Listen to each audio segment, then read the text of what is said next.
I never told my son what I really kept inside the old grain elevator on Route 9. When he married a smooth-talking woman who thought she could outsmart a retired man, I made sure she'd never find what she was really looking for.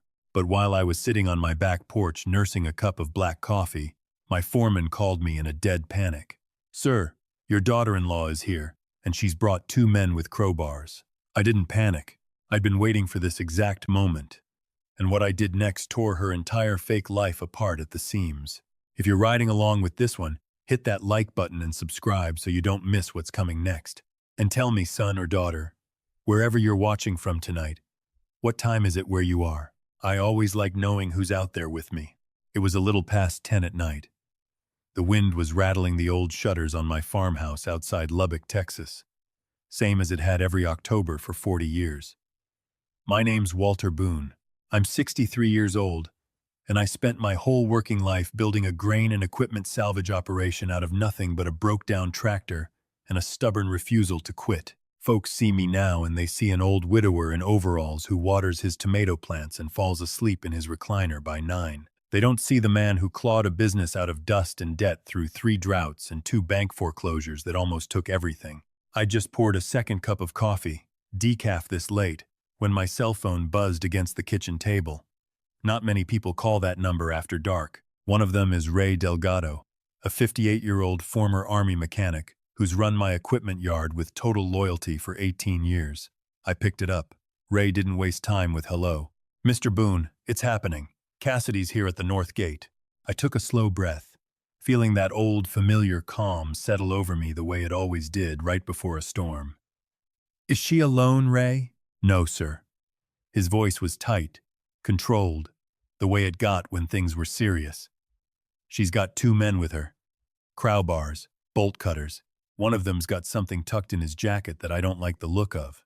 I stood up from the kitchen table and walked to my study, where I kept an old laptop hooked into a security system I'd quietly installed 8 months back. I pulled up the feed. There she was, my son's wife, Cassidy Reeve Boone, the self-described brand consultant, who wore sunglasses indoors and drove a car worth more than my first 3 combines put together, standing in the gravel lot of my north storage facility, directing 2 men toward the loading doors like she owned the place. "Don't engage, Ray," I said, my voice flat and even. "Don't call the sheriff. Pull the perimeter lights back and let her through the side gate. Give her a clear path to Building 3. Ray hesitated. He'd worked for me long enough to trust my judgment even when it sounded insane. "You sure about that, sir? Those fellas with her don't look like they're here to talk." "I'm sure," I said, resting my hand on the framed photo of my late wife, Loretta, that sat on my desk. "Let her walk right in, Ray. Tonight she digs her own hole, and I aim to watch her climb into it." I hung up. On the screen, Cassidy was pointing at the padlock on Building 3, snapping her fingers at the bigger of the 2 men like she was ordering a latte. She had no idea what she was about to find. She thought she'd finally outsmarted a stupid old farmer. To understand how a woman my son loved enough to marry ended up breaking into my property with hired muscle, you have to go back 4 months, to the night I first felt something rotten sitting at my dinner table. It was my son Tyler's 34th birthday. Tyler is my only child, a good-hearted, hard-working man who runs a small equipment repair shop 2 towns over.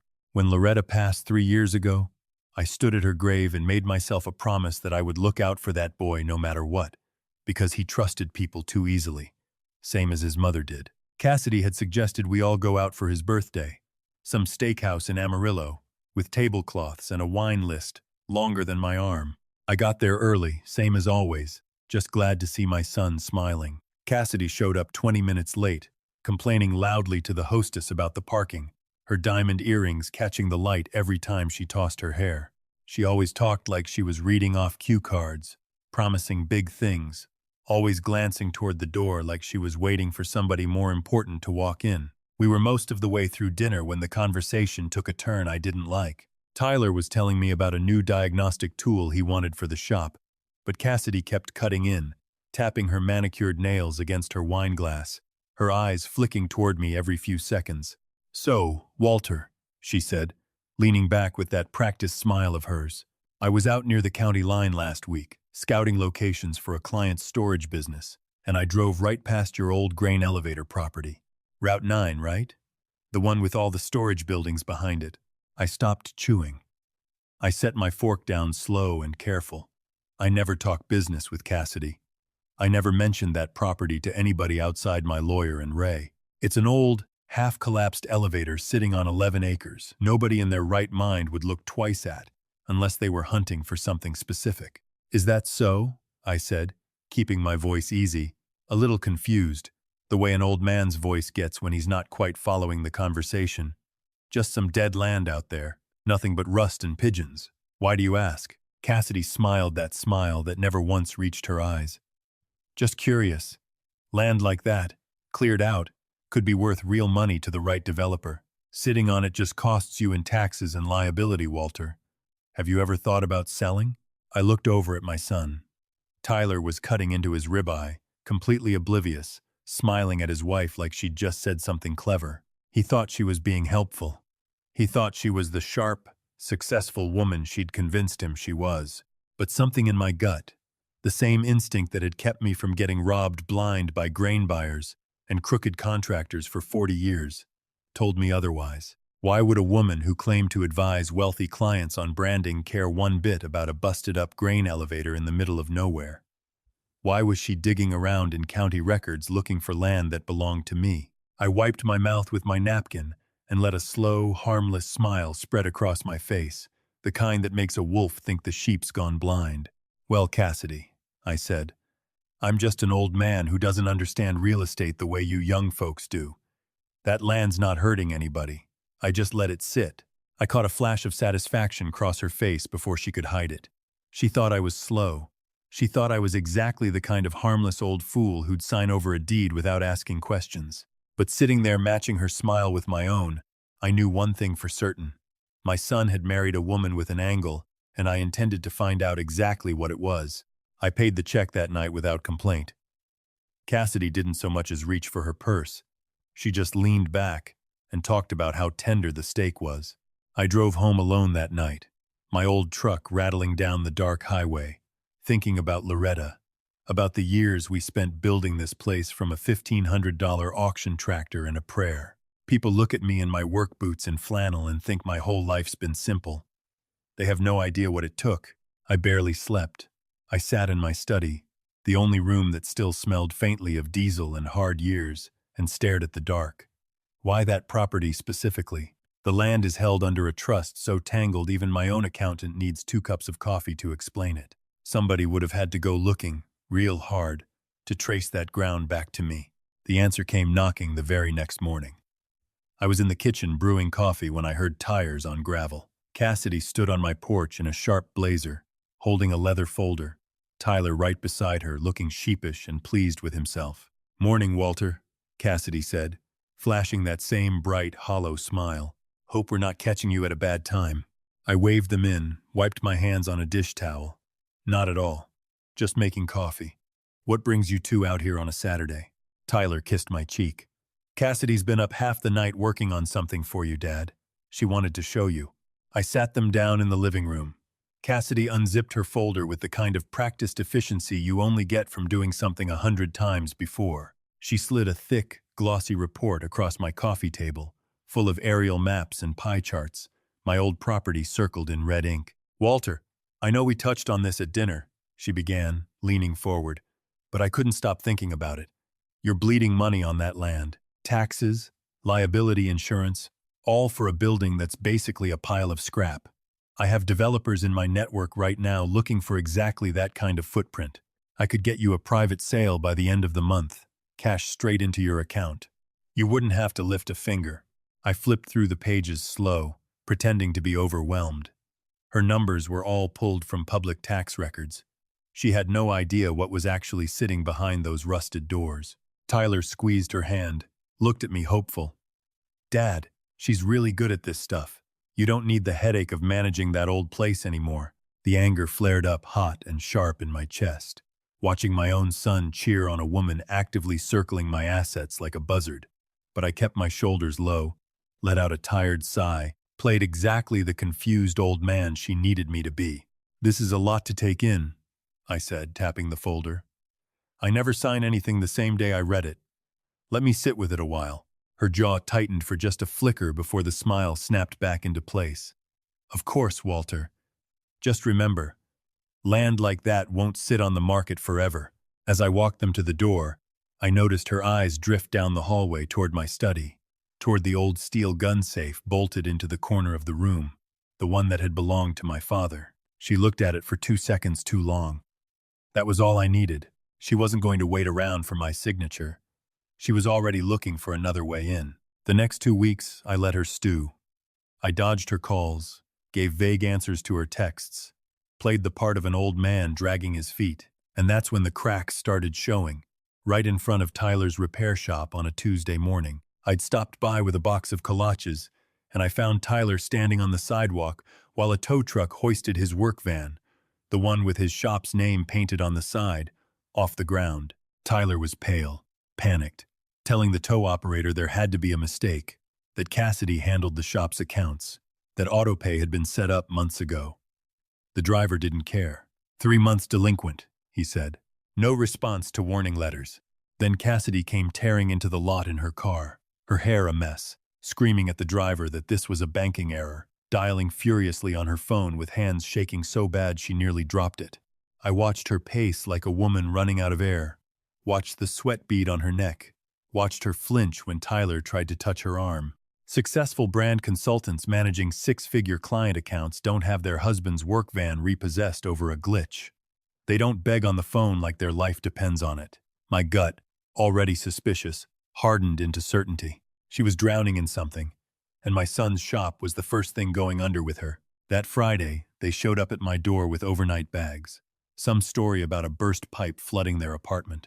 I knew it was a lie the second I heard it, but I smiled and gave them the guest room anyway. I wanted her close. I wanted to watch. That night I lay awake, fully dressed, listening. At 2 a.m, I heard the 4th floorboard in my hallway groan, the one that only creaks if you step dead center. I crept downstairs and found my study door cracked open, a thin flashlight beam sweeping across the room. Cassidy was on her knees in front of my fireproof filing cabinet, working the lock with a thin metal pick, her breathing ragged and fast. She wasn't a professional. She was desperate. I flicked the light on.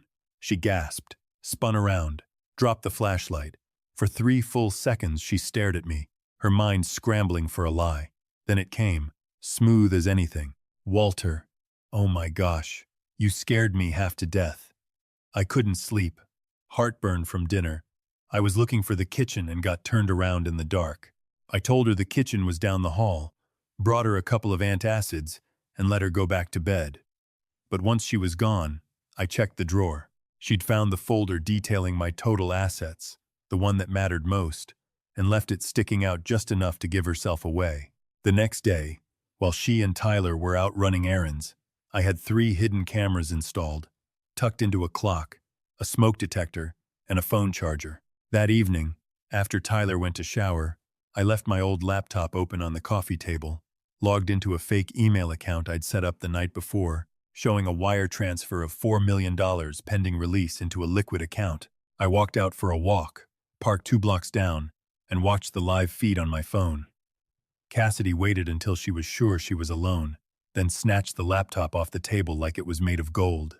She photographed every screen, dug through fake bank statements, tried password after password on my personal accounts, her hands shaking with greed the whole time. It wasn't a misunderstanding anymore. It was a robbery in progress, caught clean on camera.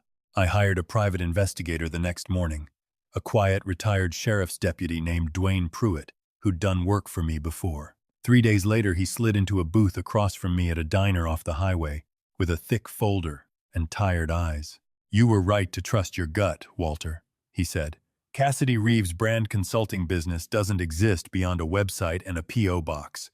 No real clients, no real income. 2 years ago, she inherited a decent chunk of change from her grandmother and put every dollar into some crypto trading scheme run by a guy who's now facing federal charges himself. She lost it all in about 6 weeks. My stomach turned. How's she affording that car? Those clothes?" Dwayne slid another paper across the table.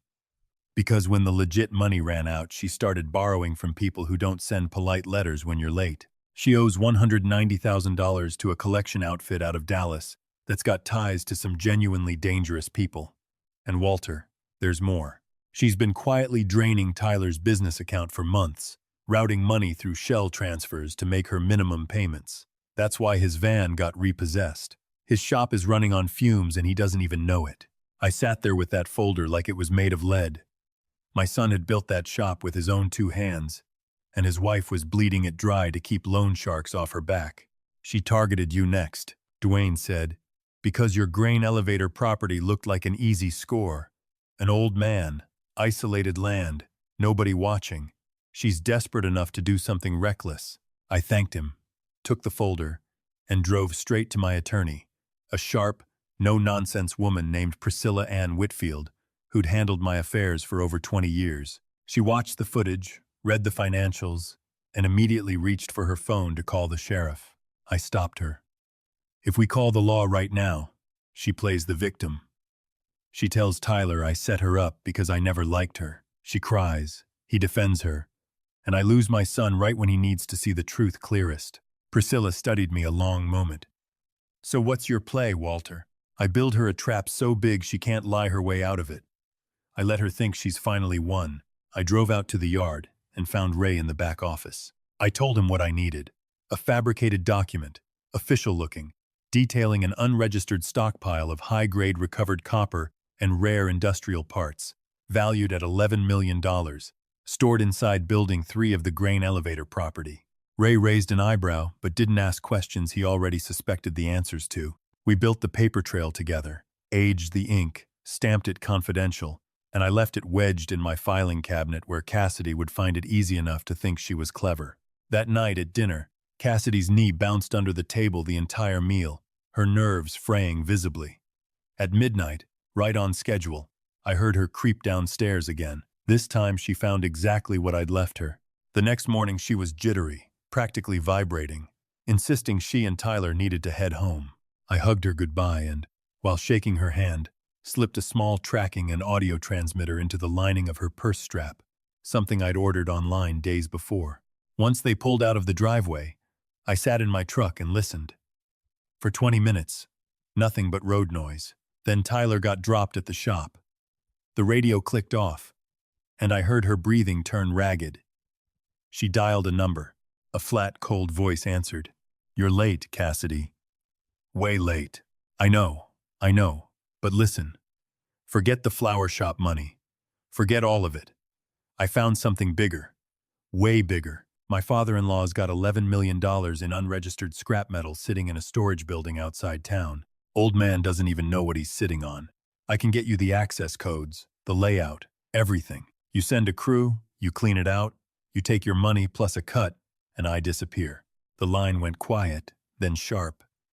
"You'd better not be lying to us, Reeve." "I'm not." I got into his files myself. "It's real." Another voice cut in, rougher. "And what about your husband's little shop? He's gonna notice his wife's mixed up with us." Cassidy laughed, cold and hollow. "Once I get my cut, I'm gone. Tyler doesn't know anything and he's not gonna find out. Let him keep fixing tractors. I'm done playing housewife in a town with one stoplight." My hands went white around the steering wheel. I'd suspected greed. I hadn't expected her to toss my son aside like garbage without a flicker of hesitation.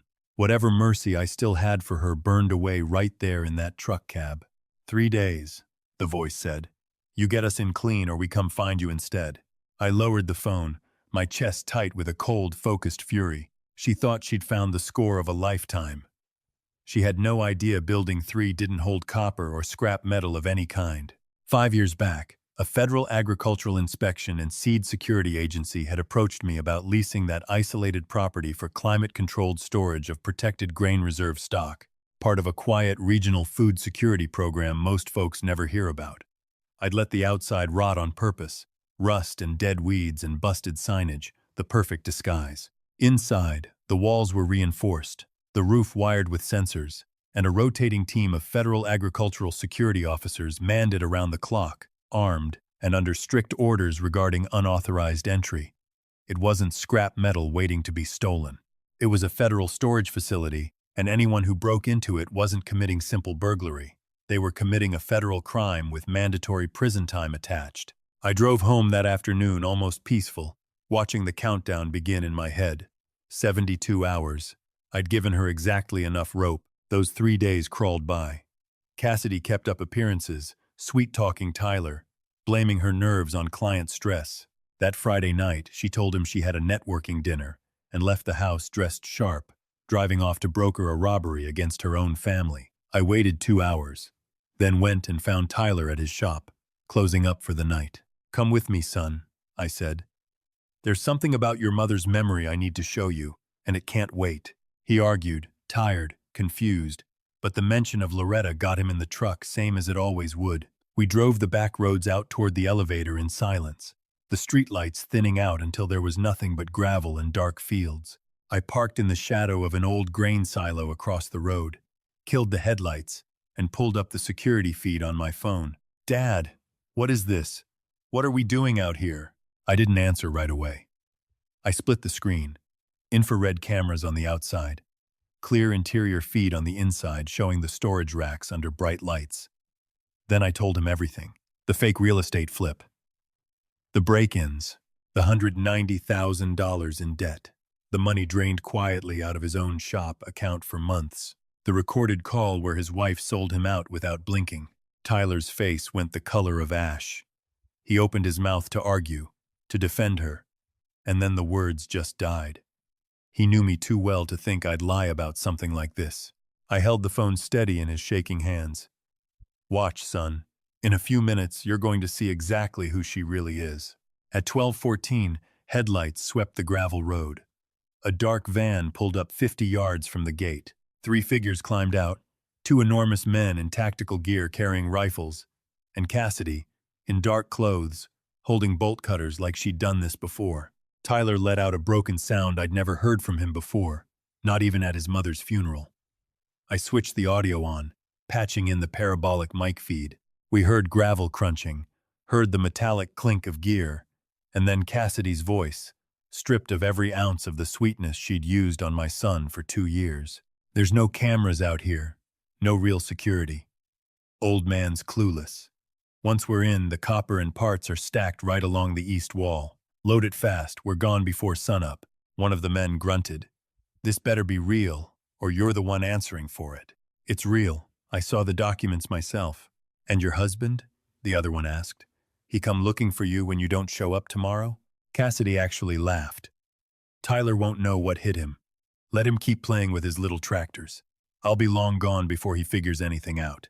Tyler made a sound like the air had been punched out of him and dropped his head into his hands, his shoulders shaking. I put my arm around my boy and held him while his whole world came apart in the dark cab of that truck. We watched Cassidy cut the chain on the gate, watched the 3 of them cross the yard, watched her punch in the access code she'd stolen off my files. The bay door groaned open. She stepped across the threshold, confident, greedy, victorious. The response was instant and total. Floodlights blasted the yard into daylight. A siren tore through the night. Cassidy froze, hands flying up to shield her eyes, and armed agricultural security officers poured out from every side of the building, weapons raised, forming a tight circle around all 3 of them. Federal secure facility. "Drop your weapons and get on the ground. Now." The 2 hired men dropped their rifles immediately and hit their knees, hands laced behind their heads, faces blank with the realization they'd been played straight into a trap, far bigger than they signed up for. Cassidy didn't drop gracefully. Her legs just gave out. She collapsed into the mud, screaming that it was a mistake, that she was just visiting family property, sobbing so hard her whole body shook while red laser sights danced across her chest. Tyler watched every second of it, his jaw locked, tears streaming silently down his face, not from sympathy but from grief for the 2 years he'd wasted loving a lie. The next morning, the kitchen was dead quiet. Tyler sat at my table nursing black coffee, hollow-eyed but calm in a way that scared me a little. The kind of calm that comes after a person's been gutted clean.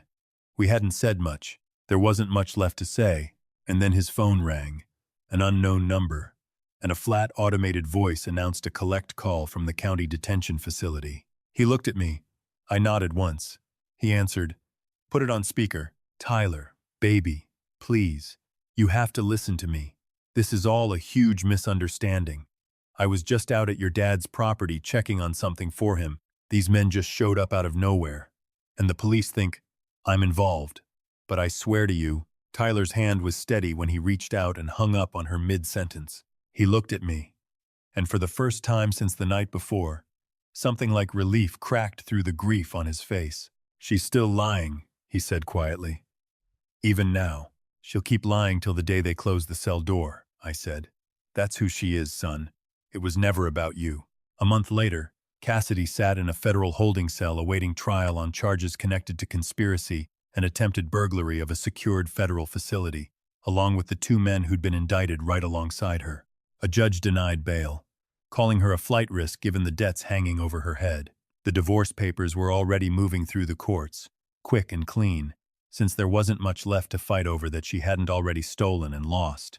Tyler came out to the farm most evenings that month, and we'd sit on the porch and not talk much, just be there together the way his mother would have wanted. His shop started climbing back, slow but steady, once the drain on his accounts finally stopped.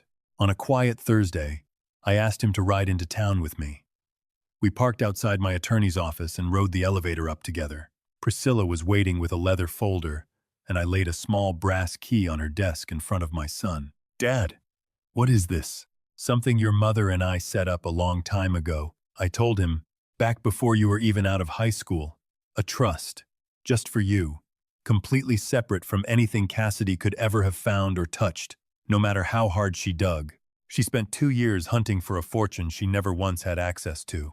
Tyler stared at the papers, at numbers that meant his shop, his future, his life, had never actually been at risk the way he thought. He looked up at me with his mother's eyes, and for a second, I saw the little boy who used to ride on my lap in the combine. You always had a plan, he said, voice rough.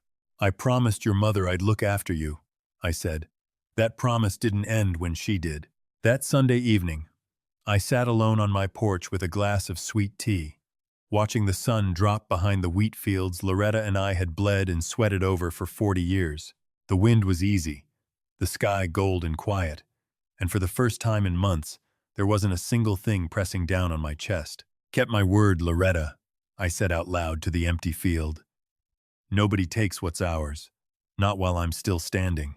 Greed makes people believe they're smarter than everybody around them, and it always builds its own cage. Real wealth was never sitting in that old grain elevator. It was built the hard way, through honest years and a father's refusal to let his family fall. If you believe karma always finds its way home, hit that like button for me. And tell me, sons and daughters, have you ever had to open somebody's eyes to the truth about a person they loved? I'd love to hear your story in the comments. Take care of each other out there, and I'll see you in the next one.